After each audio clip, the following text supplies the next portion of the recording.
예, 할렐루야 여러분 반갑습니다. 예, 우리 서로 옆사람 뒷사람 손을 흔들면서 서로 할렐루야로 인사를 나누겠습니다. 할렐루야 반갑습니다. 예, 반갑습니다. 오늘 썸머타임이 시작이 되었는데 다 이렇게 시간 잘 맞춰오셔서 감사한데 예배 끝날 때쯤 누가 오시면 오시면 아마도 잘 모르시고 아마 오신 것 같습니다. 유력한 분이 한 분 계신데 항상 오시는 분인데 오늘 안 오셨어요. 지금 이상하게 아마 좀 이따 오지 않을까 하는 그런 생각도 좀 들기도 하고 그래도 다행히 우리 성도님들은 미국 생활을 이제 오래 하셔가지고 다들 그냥 저보다도 미국 생활 짧게 하신 분 안 계시죠? 제가 한 22년 됐는데 저보다 짧게 하신 분 안 계시죠? 다들 저보다 오래되셨죠? 그러니까 이제 다 이게 서머타임도 다 이제 몸에 배이셔가지고 아무렇지도 않게 아마 이렇게 넘어갈 줄로 믿습니다. 그래서 오늘 예배 이렇게 늦지 않고 참석해 주신 여러분 감사합니다. 자, 오늘 말씀의 제목을 사순절은 용서와 사랑입니다. 사실 더 정확하게 말하면 사순절은 용서와 사랑입니다가 아니라 십자가는 용서와 사랑입니다. 이게 어떻게 보면 더 맞을 수도 있습니다. 사순절은 십자가거든요. 십자가를 우리가 묵상하는 기간이 사순절인데 우리 기독교는 기독교를 한마디로 이야기하면 사랑의 종교 또 용서의 종교라고도 할 수 있습니다. 왜 그러냐면요. 예수님께서 십자가를 지시고 죽으신 그 사건이 바로 용서와 사랑의 사건이기 때문에 그렇습니다. 용서와 사랑의 사건이 바로 십자가의 사건이기 때문에 우리 기독교는 이 사랑의 종교 또 용서의 종교라고 그렇게 말을 할 수가 있습니다. 용서라고 하는 것은 여러분 다 아시는 것처럼 누군가가 나에게 혹은 우리 공동체에 이 사회에 뭔가 큰 잘못을 하거나 실수를 했을 때 발생을 하게 됩니다. 피해를 끼쳤을 때 발생을 하게 되고 그 잘못과 그 피해를 너그러운 마음으로 사하여 주는 것이 바로 용서라고 말할 수 있습니다. 큰 피해든 작은 피해든 피해를 입혔거나 무리를 일으켰거나 문제를 일으켰을 때 그 당사자가 너그럽게 이 죄 사해 주는 것이 바로 용서라고 할 수 있습니다. 그래서 용서는 어떻게 보면 사실 할 수도 있고 안 할 수도 있습니다. 용서를 한다면 굉장히 성숙한 사람일수라고 말할 수 있고 용서를 안 한다면 미성숙한 사람이 아니라 용서를 안 한다면 보통의 사람이라고 볼 수 있습니다. 보통의 사람이라고 볼 수 있고 또 우리가 살아가고 있는 이 공동체 속에서는 용서가 있지만 때로는 징벌도 있습니다. 징벌도 이 사회를 잘 그 질서 있게 만들어 나가기 위해서 때로는 큰 잘못을 저지른 사람에게 그 징벌을 가하면서 그 징벌을 통해서 자신의 잘못을 뉘우치고 깨닫기를 바라는 그 사회적인 제도가 존재하고 있습니다. 사랑도 역시 비슷합니다. 여러분 사랑도 누군가가 곤란함을 겪었을 때 어려움을 겪었을 때 우리가 베풀어 주는 것이 사랑입니다. 이 사랑도 할 수도 있고 안 할 수도 있습니다. 사랑할 수도 있고 안 할 수도 있어요. 사랑 안 한다고 해서 뭐 나쁜 사람은 아닙니다. 보통의 사람이고 사랑한다면 성숙한 사람이 될 수가 있는 것입니다. 그리고 이 사랑에는요 또 반드시 희생이 따릅니다. 희생. 내가 뭐 하다못해 이 연인을 사랑해도 연인을 위해서 희생해야 되죠. 시간적인 희생, 때로는 물질적인 희생, 뭐 마음의 희생도 다 필요하고 부모가 자식을 사랑할 때도 역시 희생이 필요합니다. 뭐 끝없는 희생이죠.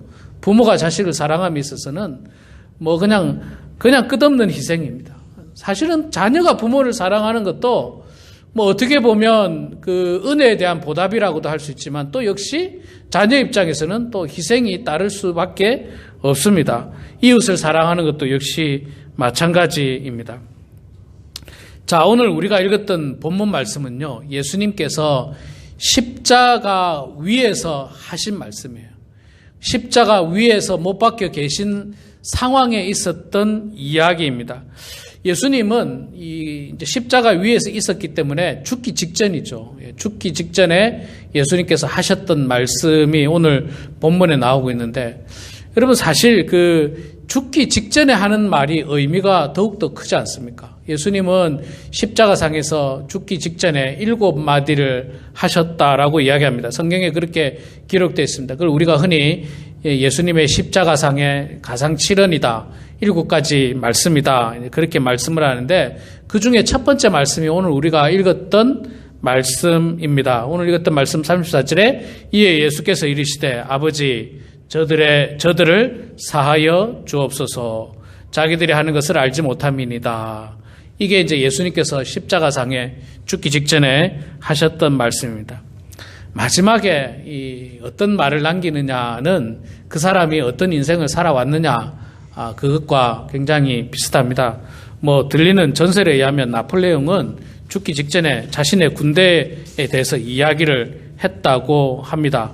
또 훌륭한 목사님들은요, 예를 들어서 스펄전 목사님 같은 경우는 돌아가시기 직전에 예수님 나를 위하여 돌아가셨습니다 라고 고백을 하고 돌아가셨다고 합니다. 또 요한 웨슬레, 훌륭한 그 감리교 웨슬레 같은 경우도 하나님이 우리와 함께 하시는 삶이 너무 좋습니다 라고 마지막 말씀을 마치시고 돌아가셨습니다. 제가 최근에 돌아가실 때 이 말을 남긴 사람 가운데 그 부산 수영로교회 정필도 목사님께서 돌아가시기 직전에 하신 말씀을 성도님들이 녹음을 했어요. 돌아가시기 직전에. 그게 유튜브에 보면 나올 거예요. 근데 목사님이 이제 마지막 돌아가시기 직전이니까 목소리도 굉장히 떨리시고 막 아주 그냥 음성이 흔들리시고 마지막 쉼을 몰아쉬면서 이제 성도들에게 그 말씀을 남기시고 이제 돌아가시게 되거든요. 여러분 유튜브에서 한번 찾아보세요. 굉장히 참 은혜로운 말씀을 남기십니다. 짧게 남기시지도 않아요. 꽤 길게 남기셨어요. 꽤 길게. 당신이 이제 먼저 간다. 교인들에게 잘 신앙생활 하다가 나중에 다 오라.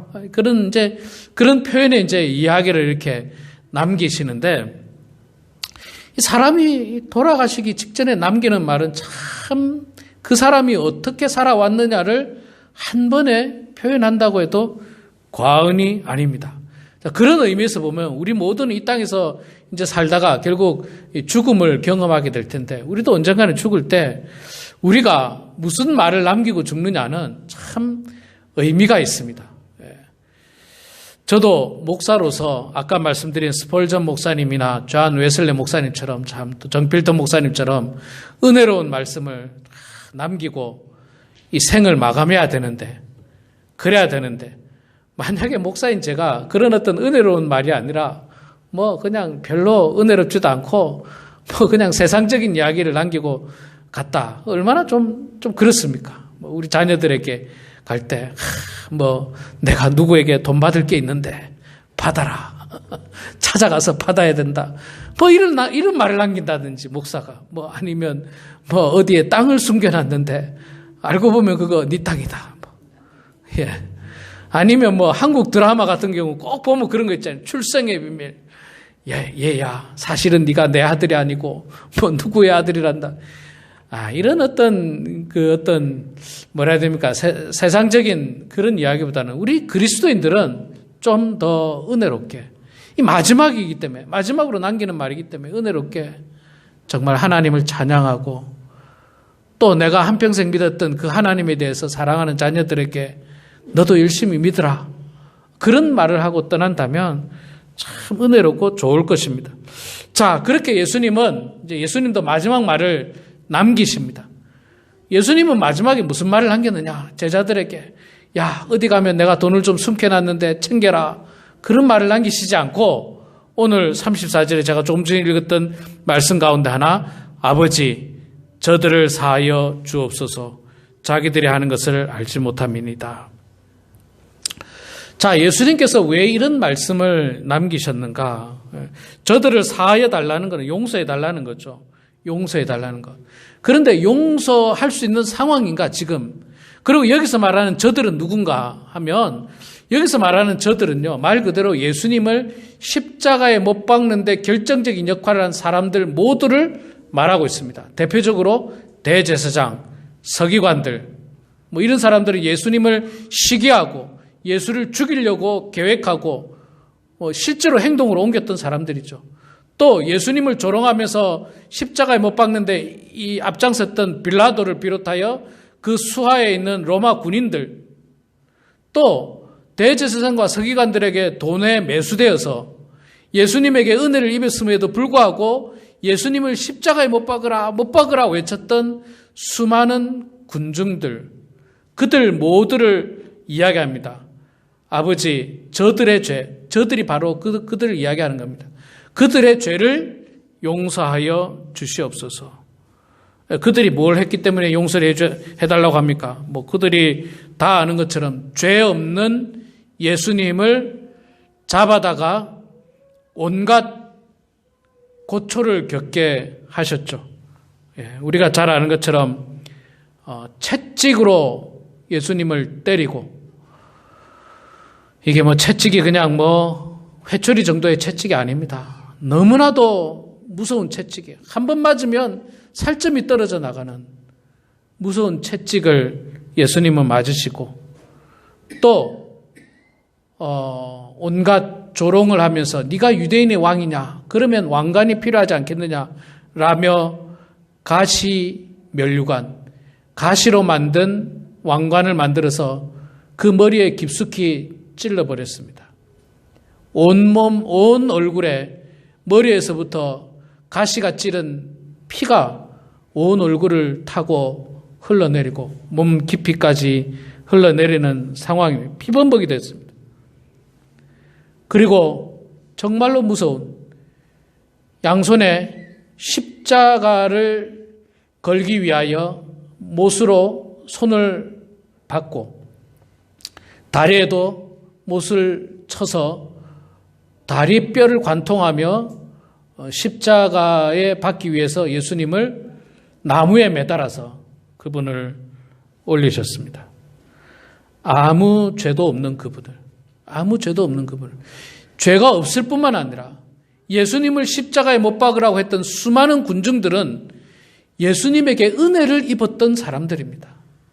병고침을 받았고 귀신을 쫓아내주셨고 뭐 이런 놀라운 은혜를 받았던 사람들이 돈 몇 푼에 그들의 양심을 저버리고 예수를 십자가에 못 박으라고 동조하고 외쳤던 그 수많은 사람들을 향해서 예수님은 뭐라고 말씀하시냐면, 하나님에게, 어쩌면 보통 사람 같으면 하나님, 저들을 용서하지 마십시오.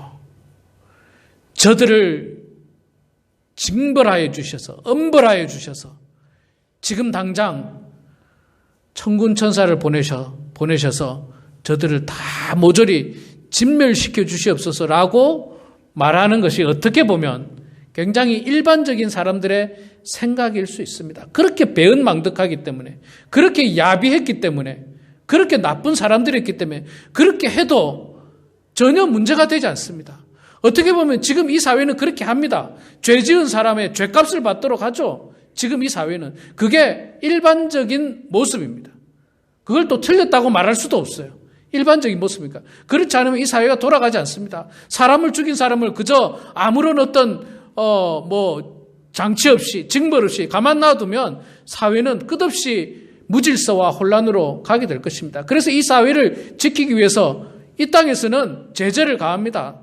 때로는 사형을 선언하기도 하고 종신형을 선언하기도 하고 수십 년 동안 사회로부터 격리시키기도 합니다. 그래서 예수님께서 제가 조금 전에 말씀했던 것처럼 하나님 그들을 벌해주십시오 라고 하는 것이 잘못된 것도 아니에요. 그런데 놀라운 사실은 예수님이 하나님께 기도하기를 저들을 벌해달라고 하는 게 아니라 아버지 저들을 용서하여 주옵소서. 용서해 주십시오. 용서해 주십시오. 여러분, 우리는 우리는 사실 얼마나 용서에 인색합니까? 우리는 얼마나 용서에 인색해요. 여러분들에게 누군가가, 뭐 제가, 목사인 제가 여러분들에게, 우리 김 집사는 참 아주 미성숙하고 참 사람이 아주 그렇게 나쁜 이야기를 했다 칩시다. 여러분, 여러분 그걸 받아들일 수 있겠습니까? 그걸 너그럽게 용서할 수 있겠습니까? 쉽지 않을 거예요. 누군가 나에 대해서 나쁜 이야기 했다면 찾아가서 그냥 싸우자고 덤비겠죠. 내가 언제 그랬느냐고. 여러분, 실제로 있었던 이야기를 여러분들에게 한 가지 전해드리겠습니다. 1944년도에 당시 35살의 나이로 미국 텍사스의 한 교회에 부임한 목사님이 계십니다. 35살에 부임을 했으니까 굉장히 젊은 목사님이죠.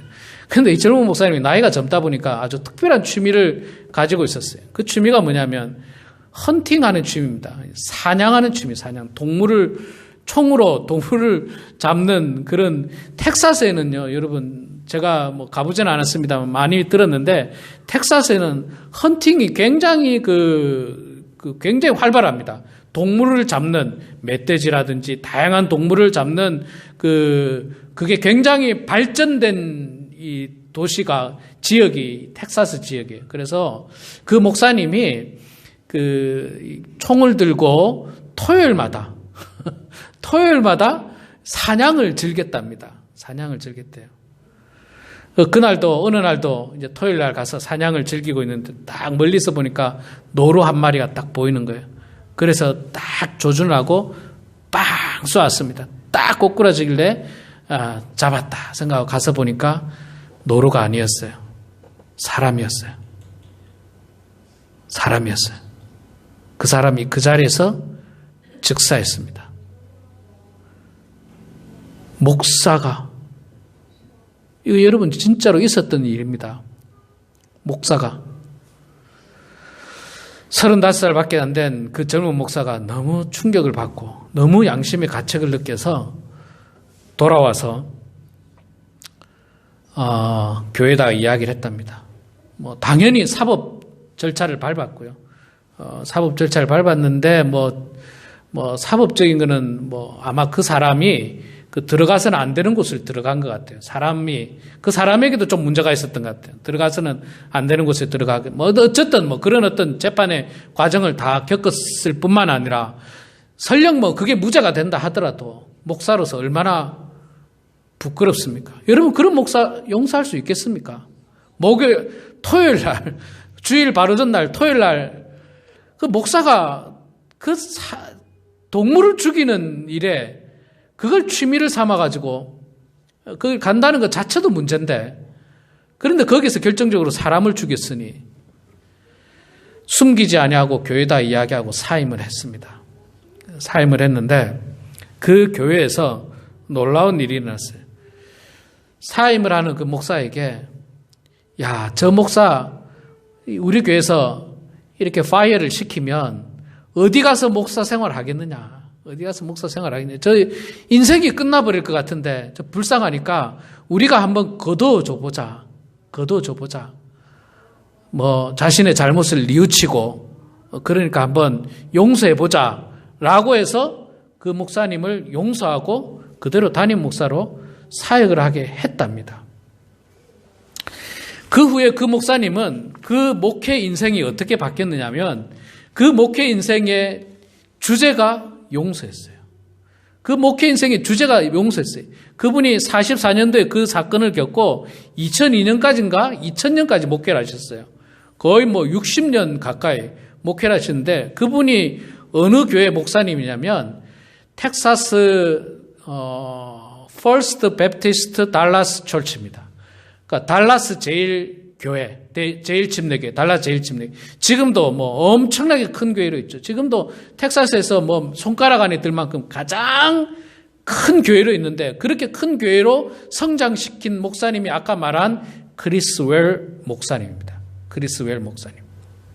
그분이 2002년도에 돌아가셨는데 이분이 얼마나 목회를 신실하게 그 후에 자기의 죄를 깨달아요. 자기는 그 주일날 용서에 대한 설교를 할 때마다 자기의 죄를 고백하고 설교 시간에 자기 죄를 고백하고 눈물을 흘리면서 교인들에게 용서를 강조하면서 그거를 설교했다는. 그러니까 뭐 성도님들도 함께 은혜 받고 교회가 부흥하면서 교회가 지금은 뭐 달라스에서 엄청난 큰 교회가 됐고 그 교회가 엄청난 큰 교회이기 때문에 뭐 그 교회에 유명한 정치인들이 많이 지금도 출석합니다. 또 그 교회 크리스웰 목사님에게 영향을 받았던 대표적인 목사님이 누구냐면 이 캘리포니아 저기 세들백 처치에 있는 릭 워렌 목사님. 릭 워렌 목사님도 최근에 은퇴하셨죠.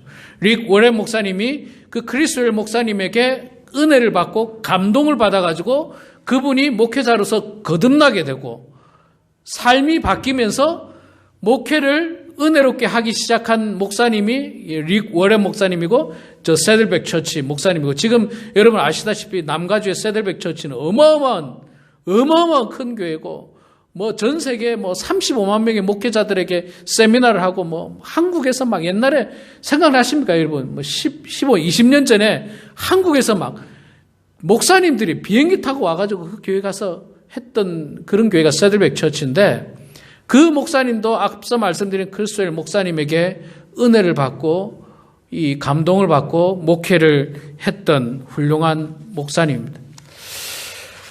제가 그런 생각을 했습니다. 이야, 이 크리스웰 목사님도 하시지만 1944년도에 그 교회를 섬겼던 그 교회 처치 멤버들은 정말 어떻게 저분을 용서할 수 있었을까? 어떻게 저분을 용서할 수 있었을까? 제가 생각하기는요. 토요일 날 토요일 날 취미생활 하는 것도 취미생활 할 수도 있다고 생각합니다. 그것까지도 괜찮아요. 그런데 그 취미생활이 하필이면 살아있는 동물을 잡는 그런 취미생활도 제가 좀 받아들이기 어렵고요. 저는 목회자로서 받아들이겠고, 그걸 또 목사가 했다는 건 더 제가 참 받아들이기가 쉽지 않고요. 또 거기에다가 너무나도 큰 실수를 했지 않습니까? 사람을 죽이게 되는. 아무리 그 사람이 들어와서는 안 되는 곳을 들어왔다 할지라도 사람을 죽이게 되는, 어쨌든 사람을 죽이게 되는 대단히 불행한 일이 있었는데 그분을 과연 목사인 저는 용서할 수 있을까? 생각해 보면 결코 쉽지 않은 일이에요.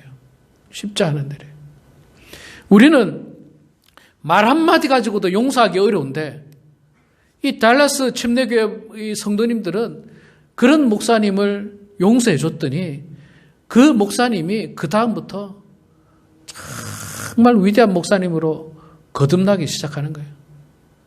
그 눈물의 설교였대요. 눈물의 설교. 지금도 여러분 텍사스에 가시면요. 그 교회가 너무너무 크고 화려하고 예쁘게 지어가지고 그냥 관광지로도 막 활용이 되고 실제로 거기 가면요. 지금도 너무너무 시스템이 잘 돼 있어서 처음 가시는 분들은 좋은 자리에 파킹을 할 수가 있고요.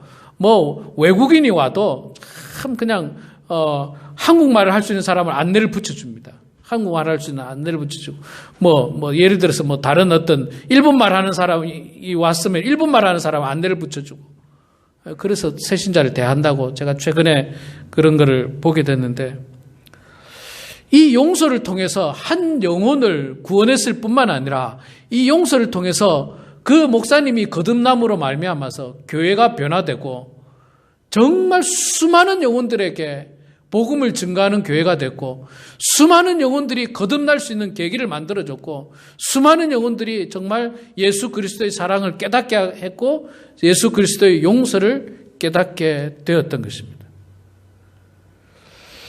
예수님은 지금 도저히 용서할 수 없는 상황에서 하나님에게 용서를 간구하고 있습니다. 하나님, 저들의 죄를 사하여 주시옵소서. 용서해 주시옵소서. 왜 용서를 해달라고 하느냐면요. 그 다음에 이유가 나오는데 자기들이 하는 것을 알지 못합니다. 지금 저기서 죄 짓고 있는 대제사장, 서기관, 로마 군인들, 군중들, 빌라도 자기들이 지금 무슨 죄를 짓고 있는지 모르고 있는 거예요. 모르고 있는 거예요. 얼마나 엄청난 죄를 짓고 있다는 것조차도 모르고 있는 거예요. 순간 눈앞에 있는 물질이 좋아가지고 나한테 뇌물을 주니까 예수 십자가에 못 박으라고 외치고 있는 거예요. 진리를 말하지 못하는 거예요. 우리 한국 사람들도 참 이런 경우들 많습니다. 우리 옛날에 한국 사람들, 지금은 안 그렇습니다. 옛날에 국회의원 뽑을 때 고무신 한 짝이라도 주면 그 사람 꼭 뽑았잖아요. 절대로 배신 못해요, 우리 한국 사람은. 고무신 하나 주고 비누 한 조각 주면요. 사실 받아놓고 다른 사람 찍어도 되는데 우리나라 사람은 안 그래요. 안 그래요. 지금도 여러분 그렇습니다. 지금도. 어떤 성도님들이 나한테 음식 갖다 주고 있잖아요. 막 해주면 절대로 그 사람 배신 못해요. 참 이게 우리나라 한국 사람들의 정인지 모르겠지만 그러나 여러분 진리 앞에서는 바르게 판단할 수 있어야 되는데 당시 수많은 이스라엘 사람들, 예수님에게 은혜를 입었던 수많은 사람들이 그것을 깨닫지 못하고 그 뇌물에 빠져서 예수님을 십자가에 못 박으라고 했던 겁니다. 그럼에도 불구하고 예수님은 하나님, 그들은 자기들이 하는 것을 그것이 죄라는 사실을 전혀 알지를 못하고 있습니다. 그래서 저들을 용서해 주시옵소서. 여러분, 예수님의 용서가 없었다면 베드로 같은 위대한 사도가 나오지 못했을 겁니다. 베드로가 어떻게 예수님에게 배은망덕했습니까? 예수님과 함께 죽을 거라고 이야기했고 절대로 부인하지 않을 거라고 호언장담했지만 베드로는 어떻게 했어요? 예수님을 3번씩이나 부인했잖아요. 저주하면서 부인했잖아요. 그런데 예수님은 그 베드로를 어떻게 했습니까? 책망했습니까? 야단쳤습니까? 아니요. 갈릴리 호숫가에 찾아가서 그에게 물고기를 잡아서 아침 조반을 차려주며 먹으라고 이야기합니다. 한마디도 그 죄에 대해서 이야기하지도 않아요. 먹으라. 그리고 하시는 말씀이 시몬아, 네가 나를 사랑하느냐? 시몬아, 너 왜 그랬어? 이게 아니라 시몬아, 네가 나를 사랑하느냐? 정말 이 말에 베드로는 할 말이 없었을 거예요. 차라리 책망했으면 그 책망을 들으면 마음이라도 편했을 건데 예수님은 책망도 하지 아니하시고 시몬아, 네가 나를 사랑하느냐? 주님만이 아십니다. 또 예수님이 묻습니다. 시몬아, 네가 나를 사랑하느냐? 예수님은 그렇게 시몬 베드로를 용서하셨습니다. 사도 바울도 역시 마찬가지입니다. 여러분, 사도 바울이 어떤 사람이었습니까? 예수 믿는 사람 잡으러 다니고 예수 믿는 사람 죽이는데 앞장섰던 아주 무시무시한 사람이에요. 무시무시한 사람. 예수 믿는 사람 죽이는데 앞장서는 무시무시한 사람이에요. 그랬는데 그 사도 바울을 여러분 예수님께서 어떻게 합니까? 사울아, 사울아, 누구십니까? 나는 네가 핍박하는 예수니라. 나는 네가 핍박하는 예수니라. 그러면서 사도 바울을 너그러이 용서를 해주고 역사상 가장 위대한 사도로 하나님께서 만들어 주시는 것을 볼 수 있습니다. 여러분, 용서가 사람을 변화시키지 징계가 사람을 변화시키지 못합니다. 예수님의 십자가는 용서와 사랑입니다. 여러분들 마음을 아프게 했고 여러분들에게 상처를 남겼던 수많은 가까운 가족들, 이웃들, 성도들 그리스도의 사랑으로 용서하시기 바랍니다. 우리가 예수님으로부터 용서를 받았던 것처럼 우리가 하나님으로부터 용서를 받았던 것처럼 우리 또한 그 사람들을 용서하시기 바랍니다. 내가 용서함 받아서 구원받았던 것처럼 내가 용서함으로 말미암아서 구원받는 그런 여러분들 되시기를 소망합니다. 그래서 십자가의 사랑을 많은 사람들에게 나타내는 우리 모두가 되길 주의 이름으로 축원합니다. 기도하겠습니다. 사랑의 아버지 하나님, 은혜를 감사합니다. 부족한 저희들 주님께서 사랑하여 주셔서 오늘 이 사순절 세 번째 주일에 십자가의 사랑과 십자가의 용서를 저희들이 말씀을 통해서 보았습니다. 정말로 배은망덕하고 책망받아 마땅한 그들이었고 또 우리였지만, 그러나 예수님은 너그럽게 용서해 주시고 불쌍히 여기신 그 사랑을 저희들이 기억하며 우리 또한 우리 주변의 수많은 사람들에게, 우리에게 상처를 입힌 사람들을 너그럽게 불쌍히 여기고 긍휼히 여기고 용서할 수 있는 큰 믿음을 하나님 저희들에게 허락하여 주시옵소서. 예수님의 이름으로 기도드리옵나이다. 아멘.